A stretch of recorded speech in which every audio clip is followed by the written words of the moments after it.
Back to village कार्यक्रम मुझे लगता है कि ये विकास, जन भागीदारी और जन जागृति का एक महाउत्सव है। आप देखेंगे तो लोक सेवा हमारे देश की परंपरा में रही है और पंचायत ही एक ऐसा माध्यम है जिससे सुविधाएं हर घर तक, हर नागरिक तक पहुंचाई जा सकती हैं। आम नागरिकों के दरवाजे तक डिलीवरेबल्स पहुंचाने के साथ साथ जम्मू कश्मीर प्रशासन के आज लगभग 5000 अधिकारी पूरे यूटी में इस काम में लगे हुए, सीनियर मोस्ट से लेकर के और हर स्तर के हमारे अधिकारी इस काम में लगे हैं। अभी चेयरमैन साहब बोल रहे थे, हमारे यहाँ कहावत है कि लड़े सिपाही नाम सरदार का। तो काम हमारे जैसे आपके डीसी साहब हैं, एसएसपी साहब हैं, तमाम डिपार्टमेंट के हमारे लोग हैं, ये सब मिल करके काम कर रहे हैं। श्रेय मुझे मिल जाता है और मुझे प्रसन्नता है कि यहाँ के नौजवान डीसी ने आते ही बहुत कम समय में जो लोकप्रियता हासिल की है और जिस तरह से प्रशासन को जनता की सुविधाओं के लिए अग्रसर करने का प्रयास किया है, मैं निश्चित रूप से उन्हें बधाई देता हूं। प्रशासन का मुख्य काम समाज से समन्वय बैठाना, समाज की आवश्यकताओं को जानना और जो भी प्रशासन की मशीनरी है वो लोगों को अधिक से अधिक सुविधा कैसे मिले, उनकी तकलीफें कैसे दूर की जा सकें। अगर इस दिशा में हम काम करेंगे तो निश्चित रूप से हम अपने लक्ष्य को प्राप्त कर सकेंगे। समस्या तभी उत्पन्न होती है जब प्रशासनिक शून्यता हो जाए, जब लोगों का दुख दर्द, लोगों की आवश्यकता अगर प्रशासन को नहीं मालूम हो रहा है तो वो प्रशासन सफल नहीं हो सकता है। इसलिए संवाद हमारे प्रशासन का सबसे महत्वपूर्ण अंग होना चाहिए। इस बार बैक टू विलेज यहाँ एक कवायद बन गई थी कि जब भी कोई इस तरह का कार्यक्रम हो तो साहब बिल्डिंग बना दीजिए, तो स्कूल बना दीजिए, तो सड़क बना दीजिए। मुझे लगता है कि उससे ज़्यादा जरूरी जो सुविधाओं का हक हमको है वो सुविधाएं सामान्य रूप से हर नागरिक को मिल जाए, ये कोशिश की जा रही है। और मुझे देख के प्रसन्नता है, गोल्डन हेल्थ कार्ड लगभग 80% सैचुरेशन हो गया है, 20% लोगों को नहीं मिला है। अब इसमें आपका एक पैसा नहीं लगना है। ये कोशिश की जा रही है कि इस बार हर व्यक्ति को, हर परिवार को गोल्डन कार्ड मिल जाए। भगवान न करे किसी के घर में कोई बीमार पड़े, लेकिन अगर बीमार पड़े तो 5 लाख रुपए तक के इलाज की सुविधा प्रशासन ने उपलब्ध कराई। लैंड पासबुक, अब ये सबसे बड़ी समस्या जम्मू कश्मीर की ये थी। अगर महाभारत का थोड़ा भी किसी ने ध्यान किया होगा या महाभारत के बारे में थोड़ी जानकारी होगी तो एक कभी मैंने पढ़ा था कि अगर लैंड रिकॉर्ड सही रहा होता तो महाभारत नहीं होता, कौरवों में और पांडवों में युद्ध नहीं होता, क्योंकि विवाद केवल 5 गांव का था और भगवान श्री कृष्ण के पास अगर सही रिकॉर्ड रहता तो वो युद्ध टाला जा सकता था। मुझे लगता है जम्मू कश्मीर में भी लैंड रिकॉर्ड ऐसे थे कि सामान्य आदमी को बड़ी तकलीफ होती थी। अब 100% डिजिटाइजेशन हो गया है। हिंदी, इंग्लिश और उर्दू 3 भाषाओं में सबको पासबुक मिल जाए, इसका इंतजाम किया गया है। ऐसे ही म्यूटेशन के जो मामले ठोकर खाते थे लोग, कोशिश की जा रही है कि ये सभी सुविधाएं ऑनलाइन, ताकि आपको किसी से मिलना न पड़े, ये मिल जाए। सेल्फ एम्प्लॉयमेंट, स्वरोजगार पर बड़ा ध्यान केंद्रित किया है हम लोगों ने, क्योंकि सरकारी नौकरी की सीमाएं 1 करोड़ 30-35 लाख की आबादी में लगभग 5 लाख सरकारी कर्मचारी हमारे पास है। देश के दूसरे राज्यों से तुलना करेंगे तो काफ़ी ज़्यादा मात्रा में गवर्नमेंट एम्प्लॉयमेंट हमको मिला हुआ है। फिर भी पिछले 3 वर्षों में 30,000 सरकारी नौकरियां हम लोगों ने दी और आज ही 3,000 नौजवानों को नियुक्ति पत्र हर जनपद में बांटने का काम पूरा कर रहे हैं। 700 लोगों को आने वाले 1 हफ्ते में और दे देंगे और जो रिक्त पद हैं उनका भी विज्ञापन कराना और जल्दी से जल्दी उन्हें भरना ताकि लोगों को रोजगार मिल सके। हाँ, एक बात का जरूर ध्यान रखा जा रहा है कि अब नौकरियां बिक नहीं रही, किसी की सिफारिश से नौकरी नहीं मिलेगी। कोई किसी के घर का बच्चा है या किसी पॉलिटिकल पार्टी का है या एलजी साहब का जानने वाला है या चीफ सेक्रेटरी या डिप्काम साहब का जानने वाला है, उसको भी कोई लाभ अतिरिक्त नहीं मिलने वाला है।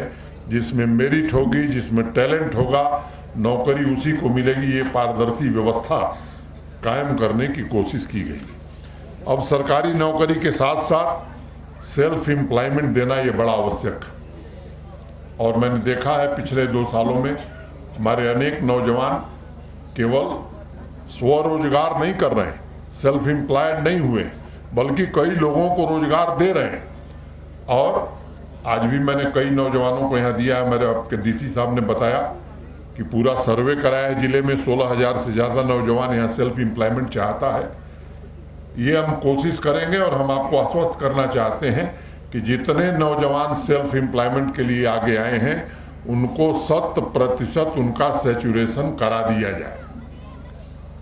उनको बिना किसी कोलेटरल के बैंक पैसा देगा 10 लाख रुपए तक।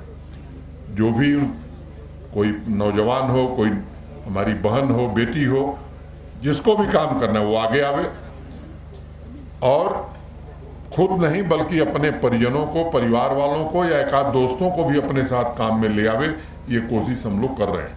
एक दूसरा लक्ष्य रखा गया है कि बहुत सारा हुनर है हमारे नौजवानों में, हमारी बच्चियों में, तो उनके स्किल को कैसे अप स्केल कर सकते हैं, उनकी स्किलिंग को कैसे और बढ़िया कर सकते हैं, ताकि देश में दुनिया की इंडस्ट्री में जो आवश्यकता है उस तरह की स्किलिंग करके उन्हें रोजगार कैसे मिले, इसकी कोशिश की जा रही है। आईटी डिपार्टमेंट ने भी कैंप लगाया है।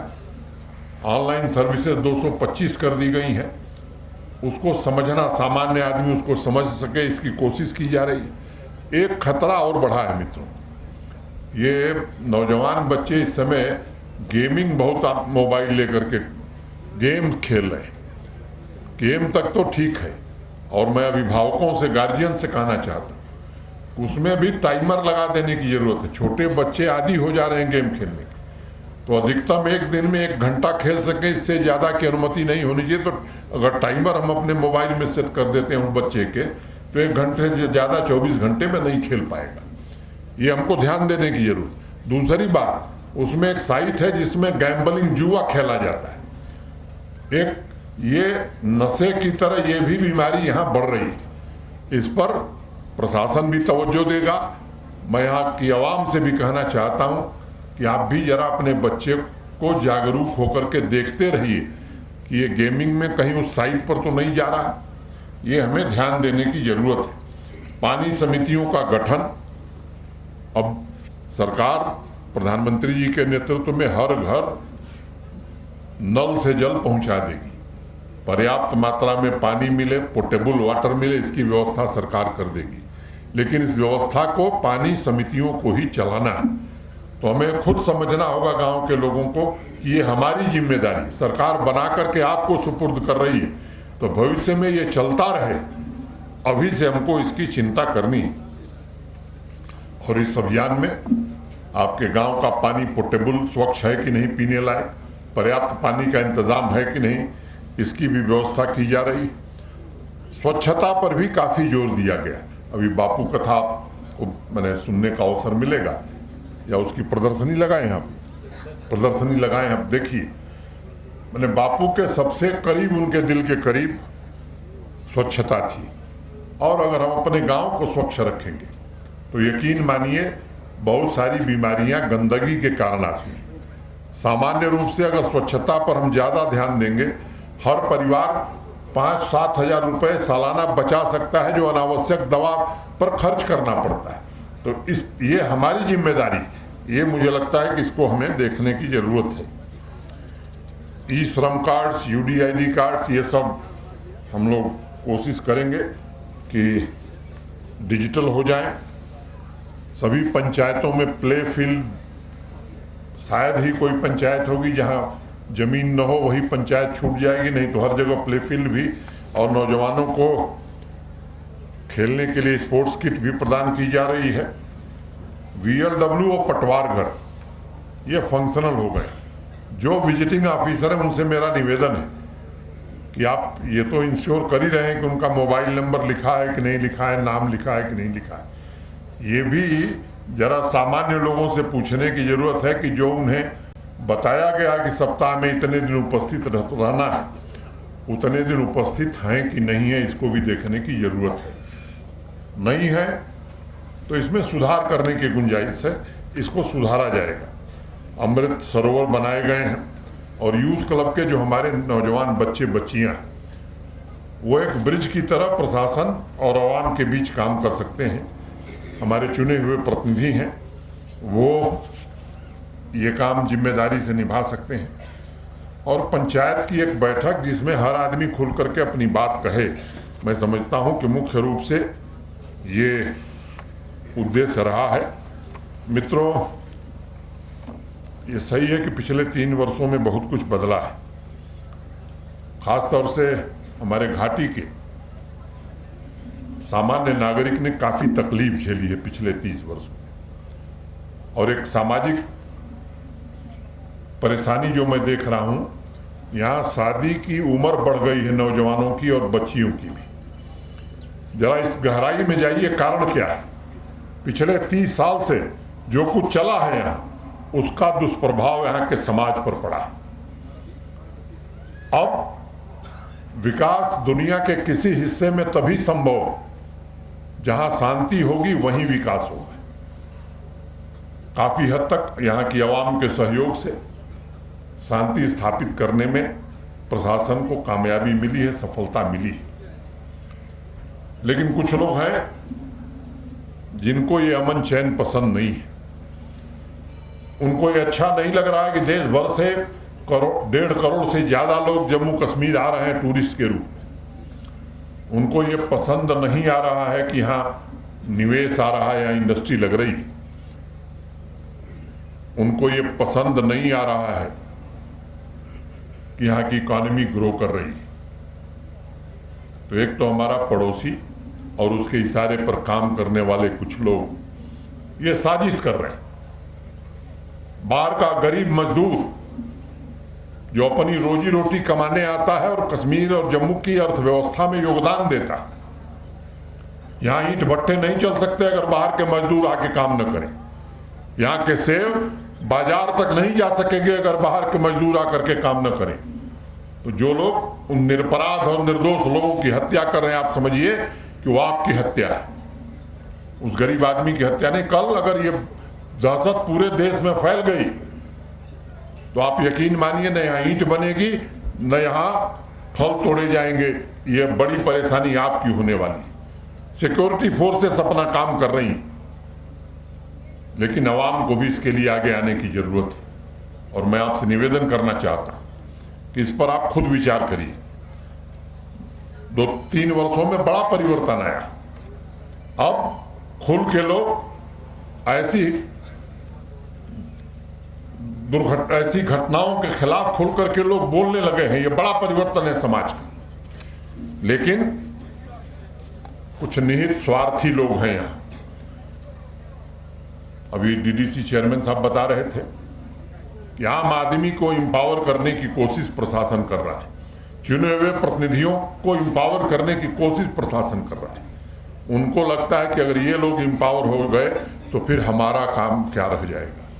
इसलिए कुछ इस तरह के बयान दे देना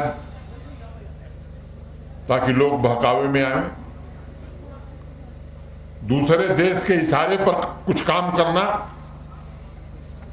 और उन लोगों को महिमा मंडित करना जो समाज के दुश्मन हैं, जिनके हाथ निरपराध लोगों के खून से सने हुए। आपको इन लोगों से सावधान रहना होगा। मैं आपसे निवेदन करना चाहता हूं कि अब समय आ गया है कि हिंसा को निर्णायक रूप से समाप्त किया जा सकता है। आतंकवाद अब जम्मू कश्मीर में आखिरी सांस ले रहा है, अब उसे ऑक्सीजन देने वाले लोग अगर कुछ बचे हैं तो उन्हें भी खत्म किया जाएगा। मैं आपसे निवेदन करना चाहता हूं कि आपका भविष्य इसी में सुरक्षित है कि यहां शांति रहे। पूरी दुनिया में, पूरे देश के नौजवान किस दिशा में जा रहे हैं, और यहां कुछ लोग हैं जो नौजवानों को गुमराह करके उनके कंधे पर बंदूक लगाकर अपनी रोटियां सेकना चाहते हैं स्वार्थ की। इससे सावधान रहने की जरूरत है। और यहां तो कुछ लोगों को महारत हासिल है, यही उसके आदी रहे हैं। ये सुरक्षा बलों को भी भ्रमित करते हैं, आवाम को भी भ्रमित करते हैं। इनके चेहरे जो दिखते हैं वो नहीं है, इनके चेहरों को पहचानने की जरूरत है। और मैं आपको एक भरोसा देना चाहता हूं कि हम सब निश्चित रूप से ये कोशिश कर रहे हैं कि आपकी जो सामान्य जरूरतें हैं, एक सभ्य समाज की जो नागरिक आवश्यकताएं, उनकी पूर्ति ठीक ढंग से की जा सके। कुछ लोग हैं जो छोटी छोटी बातों को एग्जैगरेट करके सेलेक्टिव ढंग से एक यहाँ नैरेटिव चलाने की कोशिश करते हैं। आप खुद समझिए, ये आपके हित ऐसी नहीं है। उन्होंने कला सीखी है और अब पूरे स्पष्ट रूप से मैं ये बात कहना चाहता हूं कि अब प्रशासन लाभ कुछ सीमित लोगों तक नहीं रखना चाहता है, चाहे वो राजनीतिक ताकत देना हो, आर्थिक ताकत देना हो या सामाजिक ताकत देना। अब वो जमाना चला गया कि कुछ चंद लोगों तक ये सीमित रह जाएगा। अब जम्मू कश्मीर के 1 करोड़ 30 लाख 35 लाख लोगों को अवसर मिले, ऐसी व्यवस्था हम सब बनाना चाहते हैं। हम आपसे निवेदन करेंगे कि आइए, इसमें हमारा आप सहयोग करिए। और अब वो लोग कुछ अफवाह फैलाएंगे, ये कोशिश करेंगे। जो व्यवस्था चल रही है, रोज बयान आप भी पढ़ते होंगे, जो व्यवस्था चल रही है व्यवस्था ठीक नहीं, वही व्यवस्था ठीक है जो 20 साल पहले चलती थी, 25 साल पहले चलती थी, जिसमें पता नहीं कितने बेगुनाहों का खून सड़क पर गिरता था। दुकान बंद रहती थी, स्कूल कॉलेज नहीं चलते थे। दूसरे देश के लोग यहाँ हड़ताल की कॉल देते थे और यहाँ के लोग अपना भविष्य बर्बाद करते थे। क्या ऐसी व्यवस्था जम्मू कश्मीर के लोगों की भलाई कर सकती है? मित्रों, आप खुद सोचिए। मैं आपसे निवेदन करना चाहता हूं कि आम नागरिक ये महसूस करने लगा है और आम नागरिक ताकतवर बने, ये निश्चित रूप से हमारी कोशिश होगी। और हम सब आपसे निवेदन करना चाहते हैं कि ऐसे लोगों के बहकावे में आने की जरूरत नहीं है। आपको कोई तकलीफ, मैंने बार बार कहा है कि हमारी नीति बड़ी स्पष्ट है, किसी बेगुनाह को पुलिस नहीं छेड़ेगी। मैं आपकी सभा में कहना चाहता हूं, किसी बेगुनाह आदमी के साथ पुलिस ज्यादती करती है, ये विजय कुमार जी हमारे डीजीपी हैं, इनको आप बताइए। मैं आपको 100% भरोसा दे रहा हूं कि तुरंत उसके खिलाफ कार्रवाई की जाए। हाँ, लेकिन अगर कोई गुनाह करेगा, कोई नौजवानों को ले करके नशा के दलदल में ढकेलेगा, तो उसके खिलाफ कार्रवाई होगी। कोई अपराध करेगा, किसी हमारी बच्ची के साथ अगर उस पर गलत दृष्टि रखेगा, उसके साथ कार्रवाई, उसके खिलाफ सख्त से सख्त कार्रवाई होगी। कोई आतंकवाद को बढ़ावा देगा, उसके खिलाफ सख्त से सख्त कार्रवाई होगी। ये मुझे लगता है कि सब प्रशासन की यही नीति होनी चाहिए। और अगर कहीं आपको लगता है कि नहीं आपके साथ अन्याय हो रहा है, आप बताइए।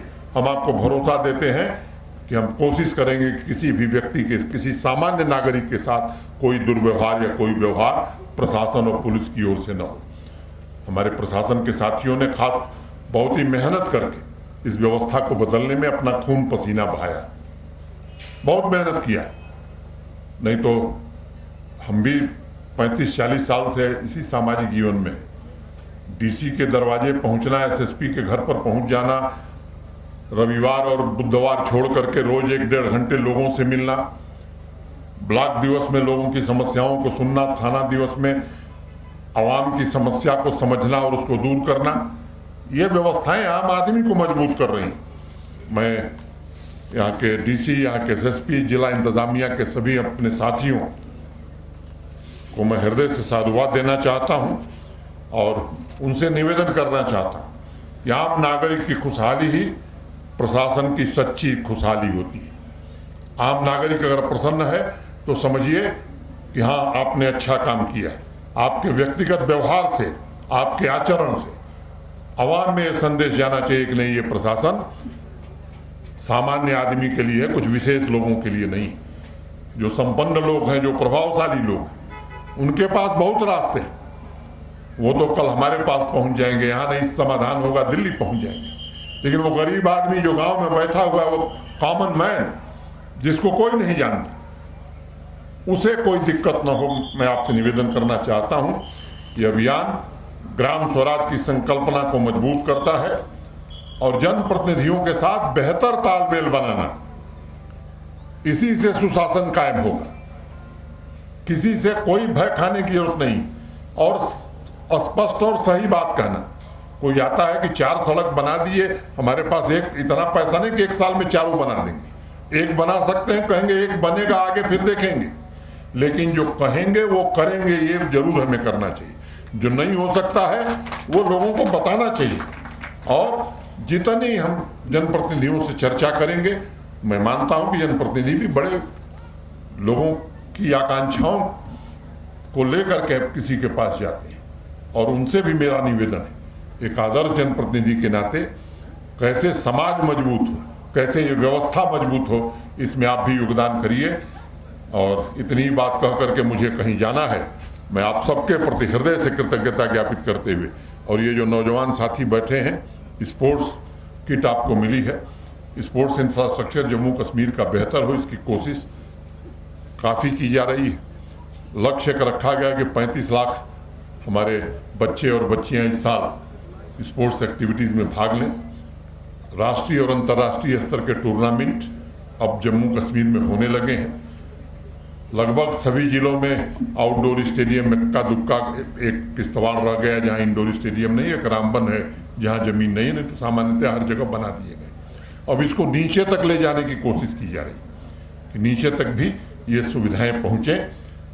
और अब स्पोर्ट्स मैन का कैरियर 14 के बाद यहाँ कोई स्पोर्ट्स कोटे में नियुक्ति नहीं हुई। हाईकोर्ट ने एक स्टे दे दिया। अब एक नई पॉलिसी बनाई गई है। अब स्पोर्ट्समैन अच्छा खिलाड़ी है तो वो केवल क्लर्क और क्लास 4 की नौकरी नहीं, गजेटेड अफसर बन सकता है, इसकी भी व्यवस्था की गई। और दूसरी बात, जो माननीय प्रधानमंत्री जी के नेतृत्व में भारत सरकार ने नेशनल एजुकेशन पॉलिसी लाई, अब आपके करिकुलम में भी स्पोर्ट्स अगर आप खेलते हैं तो वो भी आपकी मार्कशीट में दर्ज होगा, केवल पढ़ाई नहीं दर्ज होगी। जब हम लोग पढ़ते थे तो कहा जाता था कि पढ़ोगे लिखोगे तो बनोगे महान और खेलोगे कूदोगे तो।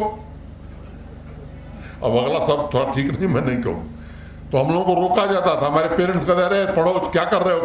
अब व्यवस्था माननीय नरेंद्र मोदी जी ने बदल दी है। जो खेलेगा वो भी सबसे महान बन सकता है। ये स्थिति अब देश में पैदा हो रही है। मैं आप सबसे निवेदन करना चाहता हूँ, आइए इस अभियान को सफल बनाने में आप सब भी जुटिए। जम्मू कश्मीर प्रशासन पूरी शिद्दत के साथ इस अभियान को सफल करने की कोशिश करेगा। बहुत बहुत धन्यवाद। नमस्कार। जय हिंद।